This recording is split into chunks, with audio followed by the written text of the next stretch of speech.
હર હર મહાદેવ, હરિઓમ, જય માતાજી। અત્યારે વાગ્યા છે સવારના 8। આપણે આવી ગયા વાડીએ ગંગા દોવા। ગંગાને દોઈ લીધી, વાહેંદું કરી લીધું ને આપણે કાલે મરચીમાં આટો મારવા નહોતા ગયા ત્યાં લગન, કારણ કે ભાઈ આવી ગયો તો પાછળ અને ગારો બહુ હતો ને મોડું થઈ ગયું તો અંધારું થવા માંડ્યું હતું। એટલે અત્યારે મરચીમાં જઈ મગફળીમાંથી આટો મારીને વહી ગયા હતા, કારણ કે દી આથમી ગયો હતો। દેવાનસિંહ પપ્પા તો પહોંચી ગયા મોર મરચીમાં। દવા છટાઈ ગઈ તો પાછું રિઝલ્ટ જોવા નહોતું જવાનું ને અત્યારે વાતાવરણ એકદમ પેક થઈ ગયું છે, ક્યાંય પવન કે કાંઈ નહીં। વરસાદ ક્યારે ચાલુ થાય એ જોવાનું ને આપણે હવે વરસાદ હારામાં હારો જોતો છે, હવે પાણ જેવો નથી જોતો, કારણ કે આપણે ધોમ પાણ ગયા જ નથી ખેતરું બહાર। હારી નદી જ આ વર્ષે અમારે નથી આવી। પોરના વર્ષમાં તો રોજ નદી એવી કાઢતી કે ગામમાં પાણી વયા આવી જાય એવું હતું, વણ તો નદી નથી જોઈ, હજી પૂર જોવા જવાનો મોકો નથી મળ્યો। એટલે હવે આ આગાહીમાં આવી જાય તો સારું, નકર ક્યાંક હારા ધોમ વરસાદમાં રહી જાય નહીં ને। મરસીમાં દવાનું રિઝલ્ટ આવ્યું કે નહીં એ દેવાનસિંહ પપ્પા કહે, શું કહે છે મરચીમાં એવું છે કે આપણે કીધું હતું કે જે જૂનું પાંદ હોય ને એ જેવું હોય ને એવું રહે, રોગ મુક્ત થાય પણ સીધું ન થઈ જો બરોબર થાય એકદમ। બાકી જે નવા પાંદ આવે છે ને એ એકદમ ચોખ્ખા, કાંઈ ન ઘટે ને વાજો કુણા આવું। આ નવા પાંદ આવે ને એ બધા ચોખ્ખા આવે, એટલે દવાનું રિઝલ્ટ આપને મળી ગયું છે। જો આ પાન ચોખ્ખા આવી ગયા, એ પાન ચોખ્ખા આવે ને એટલે દવાનું રિઝલ્ટ કમ્પ્લીટ મળી ગયું। અને આપણે દવા એ હાટું છાંટી હતી કે અઠવાડિયું લગી વરસાદની આગાહી રહે અને પછી અઠવાડિયું દવા તો નહીં છટાય। અને થીપ્સ ને કથીરીનો હેવી એટેક હતો। આપણે આગલા વિડીયામાં કીધેલ હતું કે જ્યાં લગી મરચીમાં મરચા ન આવે ને ત્યાં લગી હેવી એટેક કોઈ દે આવે જ નહીં, પણ 10 વર્ષમાં આપણે પહેલી ફરે હેવી એટેક આવ્યો છે કે હજી મરચા આવ્યા મોર આપણે એને થીપ કથીરીનો એટેક એવો આવ્યો કે ને કંટ્રોલ કરવો વહમો લાગે। ઓણનું વરસ જોતા તો એવું લાગે છે કે રોગ વણ બહુ આવશે, ઠકવશે એમ મરચી। એટલે મરચા આવ્યા મોરા પહેલી ફરે જ આવો કથીરીને થીપ્સનો એટેક છે, પણ કાંઈ વાંધો નહીં, અત્યારે કંટ્રોલ થઈ ગયો છે।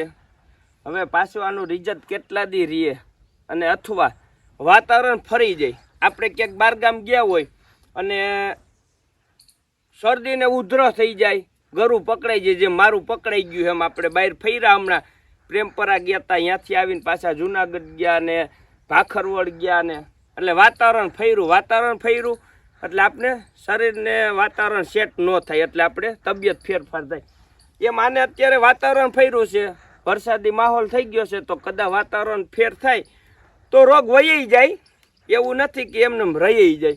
એટલે આમાં વાતાવરણ માથે અનુકૂળ હોય, સારું વાતાવરણ થાય તો વગર દવાએ સારી થઈ જાય। આપણે દવા સાઈટી એને 3 દિવસ થઈ ગયા, આજ ચોથો દી છે, એટલે દવાનું રિઝલ્ટ તો ખરેખર હારા મળી દવા તમે મારો એટલે એનું તમને ચોથે જ દેતો રિઝલ્ટ આવે, કારણ કે નવું પાંદ ખુલે ને એ પાંદ એકદમ ચોખ્ખું અને કૂણું આવે ત્યાં તમને ખબર પડે કે હવે બરોબર। બાકી આપણે આજ દવા સાઈટી પરમ દી કે કાલ પરબાર આવીને જોઈ કે આમાં રિઝલ્ટ નથી, પણ એ રિઝલ્ટ આ પાંદડામાં બતાવે। જોઈ તો ચોખ્ખું થઈ ગયું હોય પણ સીધું ન થયું હોય, તો જો આમ પાંદ હાવ કુકડાઈ જાય છે, બહુ રોગ છે। અને એ તો ખરવાનો પ્રશ્ન નહીં તો રીએ જ, વધારે વરસાદ આવે ને એટલે આગલા પાન તો ખરી જ જવાના હોય, એ રીએ જ નહીં। એટલે આપણે એમ થાય કે આગળ ખરી ગયા, પણ એ તો પછી એની ઉંમર હોય, અમુક ટાઈમ થાય ને એટલે પાન તો ખરતા જ હોય, એ કાંઈ વાંધો નહીં। પણ પાંદડા જે આવે ને એ બધા એકદમ ચોખ્ખા આવવા જોઈએ। હાઈતમ આવે ને ત્યાં ધોમ મરચા થઈ ગયા હોય કે તમારે આમાં ગમે એટલા ઘર માટે ખાવા હગાવાલાને દેવાય ને તો ખૂટે નહીં, એટલા આવી ગયા, વેચાણ થાય ને એટલા ન હોય। આપણાથી જેને મહિનો દી અગાઉ જે ખેડૂ એ મરચી વાવી છે ને એને મરચા નથી આવ્યા, એટલે એટલું વાતાવરણ અનફેવર છે। નકર એ મરચા અત્યારે તો ખરેખર બજારમાં વેચાણ થાય ને એટલા મરચા આવવા જોઈએ, પણ એટલા મરચા આવ્યા નથી। ખાલી તમે જાઓ ને તો તમને સંભારા પૂરતા મળે, એનાથી વધારે ન મળે, એટલે એટલું વાતાવરણ અનફેવર છે એમ મરચી માટે। મરચી ભાગી કેવી જો, હા બધી ગઈ, ગોઠણ તો થઈ ગઈ એમ। વૈશમાં જે 15-20 દીનો ગાળો હતો ને સારો હતો, તે પછી પાછો વાતાવરણ ફર્યું, હવે પાછું ફરી જાય એટલે વાતાવરણ સારું આવી જાય એટલે એની રીતે કમ્પ્લીટ થઈ જાય। અને વાતાવરણ જો અનુકૂળ હોય ને તો મગફળીને કપાસને છે એમાં કોઈ જાતનો રોગ નથી, અને એકદમ સાવ નિર્વી છે મગફળી ને કપાસ, એવા ઓછી દવા એ તમને સારા દેખાય છે એમ, નકર એમાંય દવા છાંટવી પડે પણ એમાં એટલી બધી નથી છાંટવી પડી.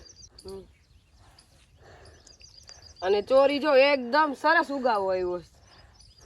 હા, ચોરી કહેતા તેમ વાવી દીધી આપણે, પછી આગળ જોશું શું કરવું, કારણ કે લગભગ તો બનશે ત્યાં લગી તો નહીં નડે. આવડું નડશે જ મોટું નહીં. પાટલું છે એટલે નો નડે. 6 ફૂટનું પાટલું છે અને બીજા નંબરમાં કે સોરી આપણી વાઢવારી છે, નાની થાય એટલો છોડવો થાય તો એમાં શીંગો આવી જાય. અને તેમ છતાંય કદાચ વધશે તો એકાદી ફરે રોકવાનું દવા મારી દેવું તો કંટ્રોલ આવી જાય, એટલે બહુ વૈધ ન કરે તો એટલી હોય તો એટલામાં કંઈ નડે નહીં. અને બીજા નંબરમાં કે સોરી છે ને એક સુગંધિત મીઠી જાત છે, એટલે જીવાયત હોય ને એમાં આકર્ષણ થઈ જાય, એટલે મરચીને ફાયદો થઈ જાય કે મરચીની જે જીવાયત હોય ને આમાં કંટ્રોલ થઈ જાય, કારણ કે આ મીઠી વસ્તુ છે એટલે આમાં કંટ્રોલ થાય, એમ આકર્ષાય તો સારું લ્યો હોવાઈ જશે. ઉપાધિની ને ઓણ તો રોગ બહુ જ ટાઈમ થયો છે સવારના 10.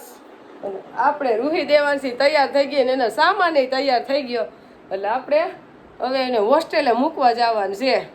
બાકી તો અત્યારનો સમય એવો આવી ગયો છે કે ભણે એનો જ ઉદ્ધાર છે કા. અને ખેતી અમારાથી થાય, આનાથી ખેતી થાય નહીં, એટલે આપણે ભલે એના અહીંયા વયું જાય એટલે ગમે નહીં, હાવ ગમે નહીં, એમ થાય કે અહીંયા હોય તો સારું. જો તૈયાર ફટાફટ ઉઠીને નાસ્તો કરીને થઈ ગયું બેનું તૈયાર. અને એનું સામાન તો એકલો જ હોય, 8 દિવસ આવે કે ગમે એટલા દિવસ આવે.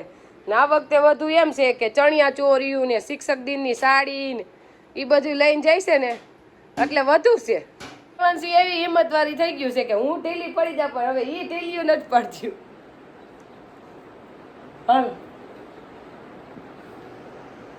આપણે આવી ગયા જુનાગઢ મારા ભાઈની ઘરે.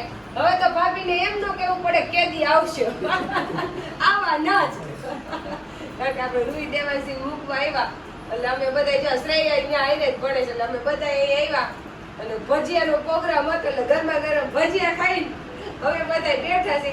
તો દેવાસી રૂહી ભજીયા ખાઈને જ કે હોસ્ટેલમાં મૂકવા જાય કા. હા, ભીંડા શાક એની મામીને ખબર છે કે ભીંડા શાક ભાવે એટલે એ બનાવી જ નાખે. એટલે આ ભાવેશ કુમાર ને ઈ આવ્યા, રમેશભાઈ ને ઈ આવવાના વાલી આવી ગયા છે મૂકવા. દર્શનભાઈ અહીંયા હોસ્ટેલમાં સ્વામિનારાયણ સ્કૂલમાં ભણે છે, આ બધે અહીંયા જ ભણે છે, એટલે ભણવાનું બધે જુનાગઢ છે. કાદર મિસ્ટર બેન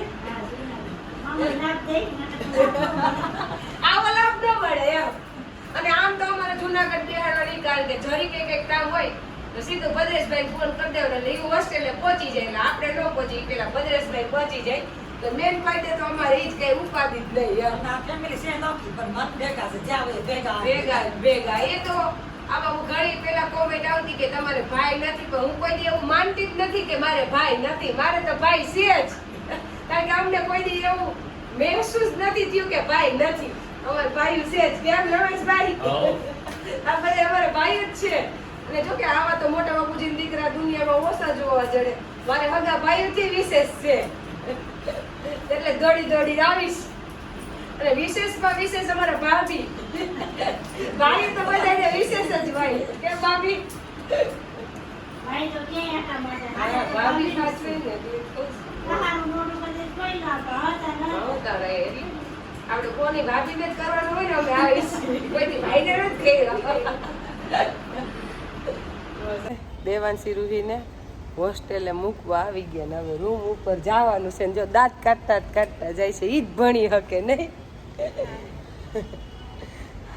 અને થોડાક દી એને નહીં હોરે ને મને નહીં હોરે. હમણાં ધડબડિયું હતો તો મજા હતી.